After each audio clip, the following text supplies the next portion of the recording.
I've been focusing on portraiture for about the last 7 years or so. My work is a mixture of client work and personal work. I love the entire process of it, interacting with people, meeting new people.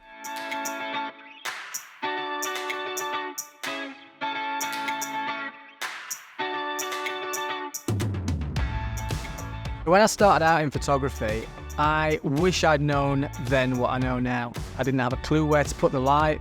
I didn't have a clue how to use a light meter. And that was quite tough for a young photographer starting out.